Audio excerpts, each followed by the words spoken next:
نبی صلی اللہ علیہ وآلہ وسلم نے جہاں پر عبادات، معاملات، اخلاقیات اور حسن معاشرت کی تعلیمات دی ہیں، وہاں پر ایسے دور کی نشاندہی بھی کی ہے جس دور میں فتنے عام ہوں گے، اور ان فتنوں سے بچنے کی اللہ کے محبوب نے تلقین بھی فرمائی ہے۔ سب سے پہلے ہمیں پتہ یہ ہونا چاہیے فتنہ کیا ہے۔ اس میں مختلف آراء ہیں۔ قرآن نے آزمائش کو بھی فتنہ قرار دیا ہے، قرآن نے اولاد کو بھی فتنہ قرار دیا ہے۔ امتحان، مال و دولت بھی فتنہ بن جاتا ہے، بندہ گمراہ ہو جائے یہ بھی فتنہ ہے، کسی کو گمراہ کر دے یہ بھی فتنہ ہے۔ اس دور فتن میں نہ جانے کتنے اور فتنے ظاہر ہوں گے جو حضرت انسان کے ایمان کا خطرہ بن سکتے ہیں۔ یاد رکھ لیں کہ سب سے بڑی نعمت ایمان ہے، کیونکہ کریم آقا علیہ الصلوۃ والسلام کی ایک حدیث مبارکہ بخاری شریف کی پہلی حدیث مبارکہ انما الاعمال بالنیات، کہ انسان کا اعمال کا دار و مدار جو ہوتا ہے وہ نیتوں پر ہے۔ ایک حدیث مبارکہ انما الاعمال بالخواتیم، کہ انسان کے خاتمے کا جو دار و مدار ہے اس کے اعمال پر ہے،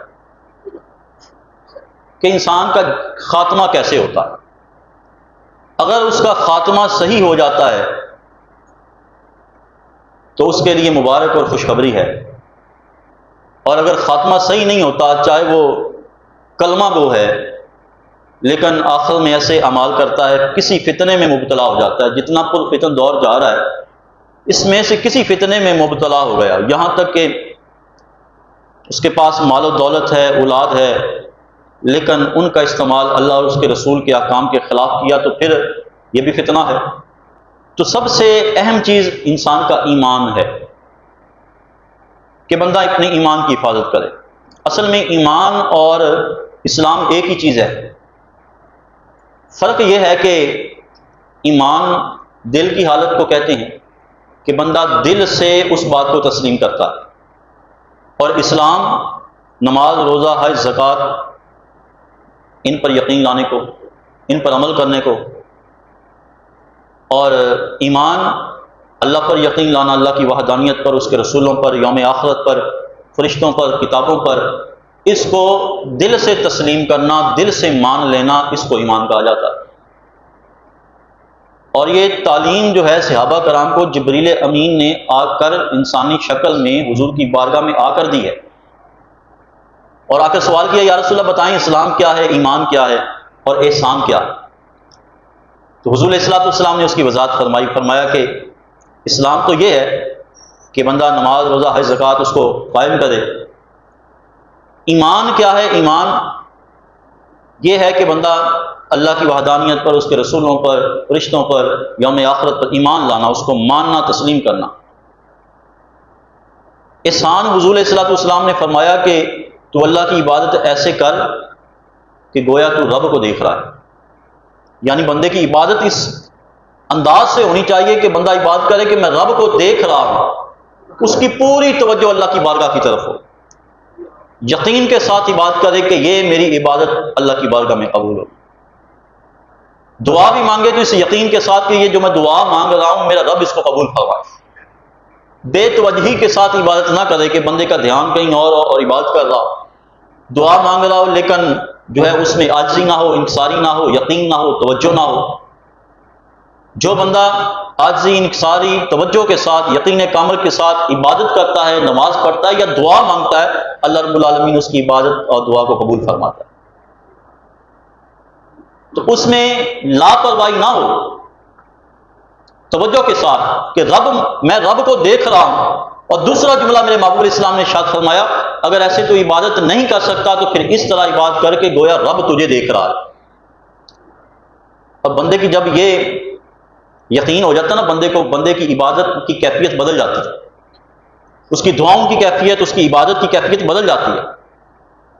جیسے بندہ ڈیوٹی پہ ہوتا ہے اور اسے اس کا افسر دیکھ رہا ہو تو اس کے کام کرنے کی نوعیت اور ہوتی ہے، اور اگر افسر نہ دیکھ رہا ہو تو کام کرنے کی نوعیت اور ہوتی ہے۔ بالکل اسی طرح جب بندے کا یقین ہو اور اس کی توجہ اللہ کی بارگاہ میں ہو کہ میں نماز پڑھ رہا ہوں، میرا رب مجھے دیکھ رہا ہے، تو بندے کی نماز کی کیفیت ہی بدل جاتی ہے۔ میں دعا مانگ رہا ہوں، میرا مالک مجھے دیکھ رہا ہے، تو اس کے دعا مانگنے کی کیفیت بدل جاتی ہے۔ تو یہ جو دور ہے یہ بڑا پرفتن دور ہے، اور اس میں بہت سارے فتنے جو ہیں وہ برپا ہو رہے ہیں، اور آنے والے دور میں پتہ نہیں کتنے فتنے برپا ہونے ہیں۔ اور یہ خبر میں نہیں دے رہا، بلکہ اللہ کے نبی نے 1400 سال پہلے صحابہ کو یہ خبر دے دی تھی کہ ایک وقت ایسا آئے گا جو فتنوں سے بھرا ہوا، اور اس وقت ایمان کی حفاظت کرنا مشکل ہو جائے۔ اور کریمہ علیہ الصلوۃ والسلام نے ارشاد فرمایا،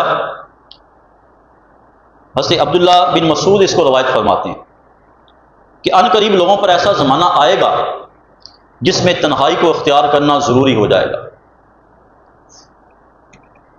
اور ایمان کی حفاظت وہی کر پائے گا جیسے ایک بندہ ایک پہاڑ سے دوسرے پہاڑ پہ جاتا ہے، یا لومڑیاں جو ہیں وہ اپنے بچوں کو لے کر ایک جگہ سے دوسری جگہ پہ جاتی ہیں۔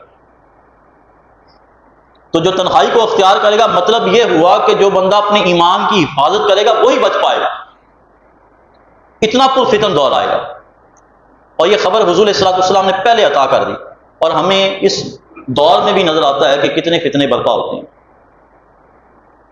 اور آپ کے نظر سے گزرتے بھی ہیں، آپ دیکھتے بھی ہیں، نئی سے نئی بات آپ کو نظر آ رہی ہوتی ہے جو بندے نے پہلے کبھی سنی نہیں ہوتی۔ حضور علیہ الصلوۃ والسلام نے ارشاد فرمایا، صحیح مسلم کی حدیث مبارکہ، یبعث کل عبد علی ما مات علیہ، کل قیامت کے دن بندے کو ویسے ہی اٹھایا جائے گا جس حالت میں اس کو موت آئے۔ جلال الدین سیوطی رحمۃ اللہ علیہ اس حدیث کے بارے میں لکھتے ہیں، اس کی تشریح میں وہ فرماتے ہیں کہ اس کا مطلب یہ ہے کہ جو بانسری بجانے والا ہے کل قیامت کے دن اٹھے گا تو بانسری بجاتا ہوا اٹھے گا، اور جو شراب کے جام پینے والا ہے تو وہ شراب کے جام لے کر اٹھے گا،